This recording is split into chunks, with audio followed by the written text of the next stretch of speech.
اللہ تعالیٰ سب سے پہلے جس چیز کا ہم سے تقاضا کرتا ہے وہ توحید ہے۔ اسلام کا پہلا رکن کیا ہے؟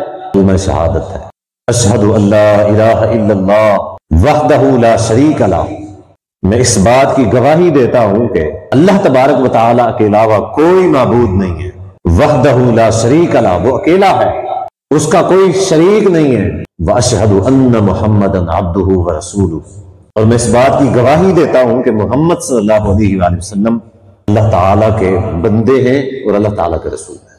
یعنی کوئی بھی شخص اس وقت تک اسلام میں داخل نہیں ہو سکتا، مسلمان نہیں ہو سکتا کہ جب تک وہ اس چیز کا اقرار نہ کر لے کہ اللہ کے علاوہ کوئی معبود نہیں ہے، اللہ کے علاوہ کوئی عبادت کے لائق نہیں ہے، اللہ کی وحدانیت کی، اللہ کی توحید کا اقرار نہیں کر لیتا، اور جب تک نبی صلی اللہ علیہ وآلہ وسلم کی نبوت اور رسالت کا اقرار نہیں کر لیتا تب تک کوئی بھی شخص مسلمان نہیں ہے۔ اللہ تبارک و تعالی ہم سے اس چیز کا تقاضا کرتا ہے۔ اللہ کا ہمارے اوپر حق ہے۔ نبی صلی اللہ علیہ وسلم نے فرمایا کہ جو شخص اللہ تعالیٰ کے حقوق پورے کرتا ہے، جو اللہ کے بندے کے اوپر حق ہے، بندہ وہ اللہ والے حقوق ادا کرتا ہے۔ نبی صلی اللہ علیہ وسلم نے فرمایا اللہ تعالیٰ کے اوپر فرض ہو جاتا ہے کہ اللہ تعالیٰ اپنے اس بندے کو معاف کر کے جنت کے اندر داخل کر دے۔ اللہ اپنی ذات کے اوپر لازم کر لیتا ہے، اس نے میرے حق ادا کیے ہیں، یہ میرا بندہ ہے، لہٰذا میرا حق ہے اس کو معاف کروں، اس کو جنت کے اندر داخل کر دوں۔ اللہ تعالیٰ کا سب سے بڑا ہم سے جو تقاضا ہے وہ یہی ہے۔ اب اس کے مفادات کیا ہے؟ اللہ تعالیٰ نے ہمیں جس توحید کا حکم دیا ہے اس کے کوئی فائدے بھی ہیں؟ جی ہاں، آئیے یہ فائدے آپ لوگوں کے سامنے مختصراً عرض کرنا چاہوں گا۔ سب سے پہلا فائدہ جو دنیا کے اندر ہے، قرآن مجید میں اللہ تبارک و تعالیٰ نے ایسے لوگوں کے لیے اعلان فرما دیا، الذین آمنوا ولم یلبسوا ایمانہم بظلم۔ اللہ فرماتا ہے جو لوگ ایمان لے کے آئے، اپنے ایمان کو ظلم سے خراب نہیں کیا، یعنی یہ جو شرک والی بیماری تھی، یہ شرک والی بیماری سے اس نے اپنے ایمان کو خراب نہیں کیا، گندا نہیں کیا، اولئک لہم الامن وہم مہتدون۔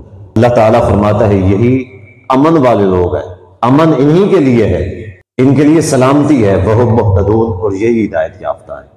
اللہ تعالیٰ نے ایسے لوگوں کے لیے کہ ایمان تو کوئی شخص لے کے آیا ہے، اس نے اللہ کی توحید کا اقرار کر لیا ہے، جیسے اس نے اقرار کیا ہے کہ اشہد ان لا الہ الا اللہ وحدہ لا شریک لہ واشہد ان محمدا عبدہ ورسولہ، پوری زندگی اسی بات کے اوپر قائم رہا۔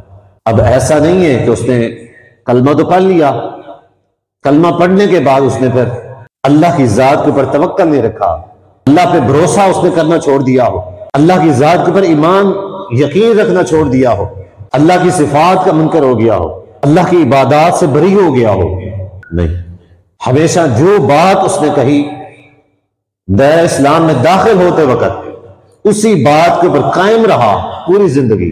اللہ فرماتا ہے امن بھی انہی کے لیے ہے، اور ہدایت اللہ فرماتا ہے ہدایت والے بھی یہی لوگ ہیں۔ قرآن مجید میں دوسرے مقام پہ اللہ تبارک و تعالیٰ فرماتے ہیں یثبت اللہ الذین آمنوا بالقول الثابت فی الحیات الدنیا وفی الآخرہ، جو اللہ کی توحید کا اقرار کرتے ہیں اسی توحید پہ قائم رہتے ہیں، قائم رہنے کے بعد بندے کو موت آ گئی، بندہ فوت ہو گیا، فوت ہونے کے بعد نبی صلی اللہ علیہ وسلم نے فرمایا کہ وہ شخص جب قبر میں جاتا ہے، اس کے قبر میں جانے کے بعد فرشتے اس کے پاس آتے ہیں اس سے سوال و جواب کرنے کے لیے۔ اللہ تعالیٰ ایسا جو شخص ہے جو اللہ کی توحید پہ قائم رہا، اللہ کی توحید کے اوپر اس نے زندگی گزار دی، اللہ فرماتا ہے اس کا حوصلہ ہم ٹوٹنے نہیں دیتے۔ فرشتے اس کے پاس آئے سوال کرنے کے لیے۔ ایک بات ذہن میں رکھ لیں، کوئی بھی شخص جب قبر میں جاتا ہے فرشتے اس سے سوال کرنے کے لیے آتے ہیں، یہ کوئی آسان مرحلہ نہیں ہے، یہ کوئی آسان کام نہیں ہے کہ جیسے کوئی بندہ کسی سے کوئی بات پوچھنے آ جائے، اگر ہم یہ سمجھتے ہیں کہ اسی طرح کا کوئی مسئلہ ہوگا، نہیں، انتہائی گھبراہٹ والا معاملہ ہے۔